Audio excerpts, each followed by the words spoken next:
Hey folks, welcome to Broadband Deployment News. Back on March 30th, Senators Rosen and Thune introduced a bill that it sounded like would have delayed the allocation of BEAD funds for 6 months. However, there was no text available at the time. I did do a stream about that at the time, but the text was not available. The text is available now. I'm going to look at it and I'm going to take you through it and figure out all of the sections that are changed so that you don't have to. Be right back.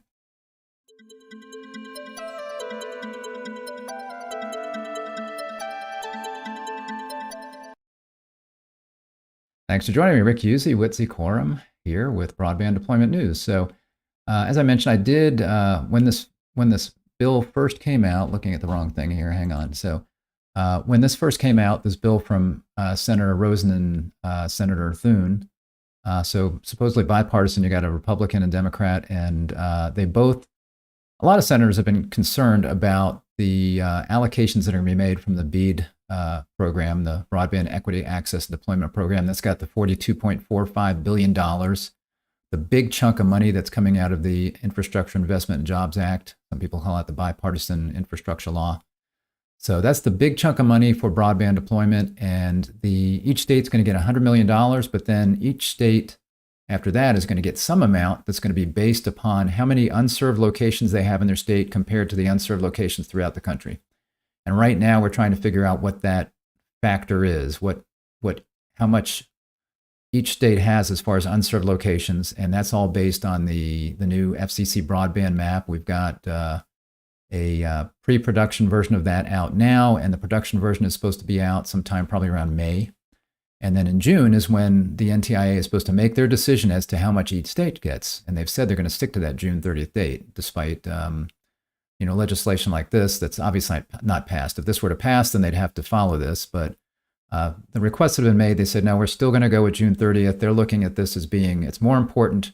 We think we're going to be close enough, and it's more important to get the funds out there and get that working than trying to get the map and all of the location data perfect, because that's a big task to get everything perfect. So we don't want the perfect to be something that limits what we can actually do.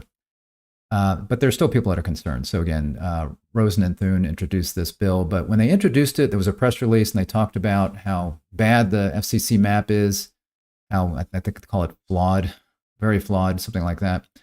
And what they had said was that basically it said that the NTI would not be able to distribute the funds, or even, I think, maybe even determine the allocations until for like 6 months after this. So they needed to take more time to make sure that they got it right. So I think what they were pushing for was to wait for the next version of the broadband map, not the one in the May, but the one that would be out more like November, December of this year. So again, without the text, that's what it looked like. A lot of people were concerned. So as you look at the text, it sounds like more now they're going to do that. They're going to say, okay, the NTIA can go ahead and determine their allocations in June, but then they need to reevaluate that 7 months later. So we're going to look at that text specifically and exactly how that changes the IIJA text here. So again, this is, I've got links to this particular site right here. This is where you can get the text for the Accurate Map and Broadband Investment Act of 2023. That's the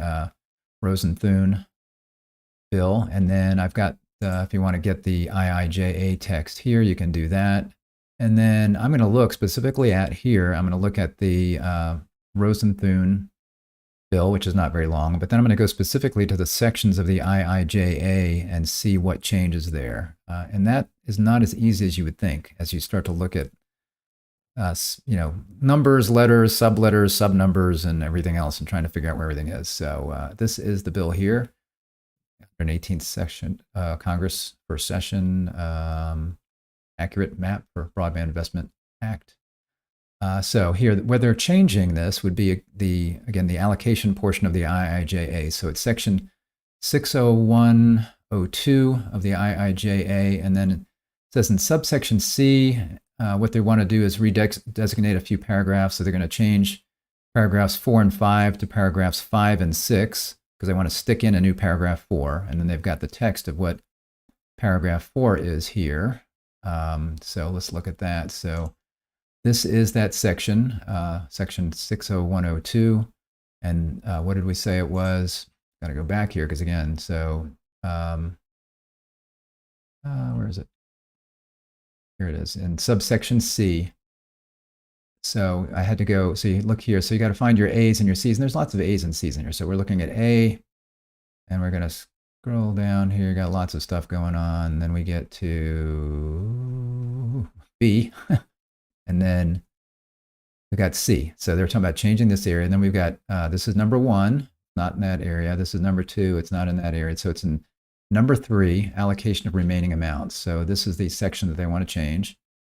And then what they're saying is right here, as I mentioned, so they want to change paragraphs 4 and 5 here to paragraphs 5 and 6 because they want to insert a new paragraph 4, which is going to go right here. So there'll be, this is 3, then there'll be a 4 right here, and then you'll have 5 and 6 after that, which won't change. So this is the new text for paragraph 4. So you see here it says reallocation after update to maps. So everything they're inserting here is about, again, reallocating funds after they've determined what the most likely the amount of funds are. They want to look at it again and then possibly do some reallocations based on any changes that take place.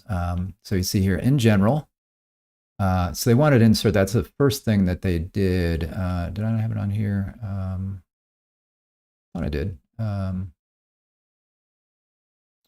They put in the words in general right here. Or maybe this is actually a change. So in general, 210 days after the date on which the Assistant Secretary allocates amounts to an eligible entity under paragraph 1 or 3, the Assistant Secretary shall number 1 here, repeat the calculation required under subparagraph B of the applicable paragraph based on the most current versions of the broadband data maps. So the most current version at that point will be the one, again, that comes out late this year. It might be mid-November to December. And that's going to have new, at that point, it's going to have another round of internet service provider data that's laid on top of a new fabric. So there's a broadband fabric right now, and then the internet service providers just recently, I think it was the end of March or maybe the beginning of March, they finished their broadband data collection where they actually serve. So the broadband providers actually had to put on the broadband fabric the locations where they can provide service. So that was completed in March, and the new map should be out in May. Well, in June or so, I think it is, there'll be a new fabric coming out. And that fabric, then the internet service providers will take that data and they'll, again, overlay make any changes or any corrections, additions, whatever on that fabric on where they serve. And then we'll have another map come out in November. So what they're shooting for here is instead of this next map, they want to go to the map after that, feeling that that will be better, because I feel like it's deeply flawed, I believe was the phrase they used in the paragraph, the current map. So then you see here, they will adjust the allocation under the applicable paragraph as necessary based on the recalculation under clause I. That's this clause right here. And then secondly, so this is here, B. This I believe is the next spot. That's A. Yeah, got that. And then this is B, use of, yeah, so this is the additional changes right here. B, use of reallocation and calculating final reimbursement. And then we've got I, final disbursement timing. The Assistant Secretary may not make grant funds available to an eligible entity under Section E4 until the Assistant Secretary has complied with subparagraph A of this paragraph. In other words, the Assistant Secretary, Alan Davidson, cannot make a determination or cannot make any grant funds available. So in other words, they can tell states prior to this how much they think they're going to get, but they can't make any funds available. Now, this is not possibly, this really is not going to delay as much as people thought. People were thinking, oh, it's going to be 6 months before, it's going to extend everything 6 months, but we're not anticipating that states are going to get any money until early next year anyway. I suppose there could be some that could really have their act together, that could get their plans into the NTIA and get all the challenge processes done, but we're thinking that by the time all of that takes place, it's going to be early next year anyway. So maybe this wouldn't delay things as much if this actually passed. And then use of reallocation. If the Assistant Secretary adjusts the allocation to an eligible entity under this subsection pursuant to subparagraph A of this paragraph, the Assistant Secretary shall use the adjusted allocation to determine the amount of grant funds that remain to be made available the eligible entity under subsection E4. So I think that what this is saying is that the assistant secretary will have to look at the new data that is out at that point and then adjust what each state, not just one state, but what each state would get, because a change in one state's figures would affect everybody. Because again, the way that this works is that the state will get a certain percentage based on the number of unserved locations that they have compared to the rest of the country. So if one state gets a little bit more, that means another state's going to get a little bit less, and vice versa. One state gets a little bit less. If they determine that, then it's like, oh, this state, we need to figure out who's going to get more. So it's going to recalculate everything. Now, I've been saying that I don't think the number's going to be that far off. That's why I was saying we shouldn't wait. And if the numbers aren't that far off, then maybe this would not, again, make that much of a difference. Maybe the most it will do is make a few little calculation changes. So the question is, when the states, if this act passes, and this is what the NTIA has to do, when the states get that first figure, let's say in June, the end of June, June 30th, then what do they do with that? Well, I think they would do what they were planning on doing, which is get their 5-year plan in, whatever it is that they need to do. I think there's a 5-year plan, and they got the challenge process. They got to do all of that, get all of that in place, and then probably just be aware that there could be some minor changes to that. And the NTIA, the same thing. They have to be aware there could be some minor changes on that information. So if it's significant changes, I guess that would make a significant impact. But if it's not, then maybe at least it gets the ball rolling, and it won't delay as much, I guess. This is better than what they were saying before, where they would just have to wait 6 months before they did anything. That's the way it was sounding from the press release. And then what else do we have in here? So that's that section that we were just looking at.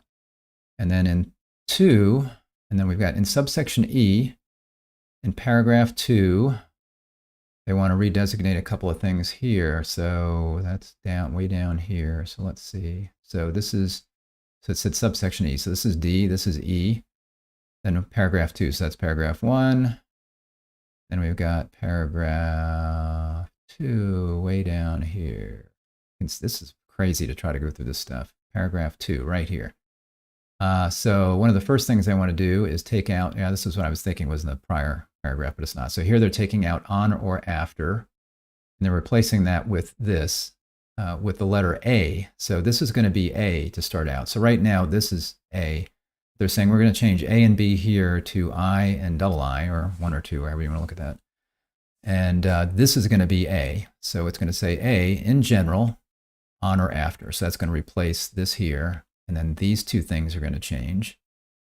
So that's going to, all this is going to be A, and those two letters change to this. And then they're going to insert a B here. And the B will say, and that's going to be right here before 3. Going to say notice of recalculated allocation on or after the date on which the Assistant Secretary adjusts the allocation to an eligible entity under subsection C4.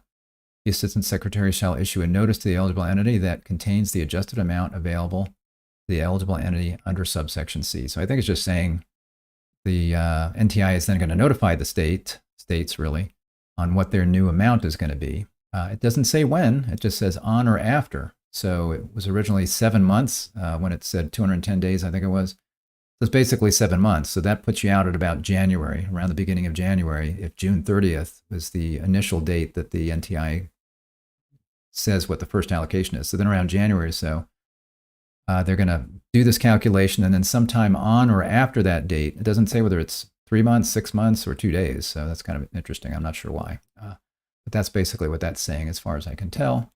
And then we just got a few other minor things here that are changed. That's what we were just reading. And then, here they're fixing a typo, which I thought was interesting. So let's see, come down here. So where am I looking for? So I am in paragraph 4, I think is what we're looking for, and I've got that marked. Here we go. Again, very hard to find. It says paragraph 4. Okay. So here it says, this is a typo. In general, after the Assistant Secretary approvals the initial proposal. So they're just saying, go ahead and fix that typo while you're in there. So they want to change that to approves. And then the only thing that's left is they want to make this addition to a couple different places where they put subject to paragraph 4 of that subsection. And they want to insert that in several places, like right here, to the eligible entity under subsection C, subject to paragraph 4 of that subsection is the way that would read. And they do the same thing. If you look here, they do the same thing in a couple different places. They do it here in D2.3, and they do it here in E2.3, and that's it. So scroll down, we've got D2.3, and the same thing is going to go right there. And then E2.3, the same thing is going to go right there. So that's it. So that's the changes. So it's not much, but you'd be surprised when you're trying to figure out where all these things are and trying to figure out what it's all saying, because it's government gobbledygook. But that hopefully will help you. It took me a while to go through that. I was really curious what they were saying there. So again, I think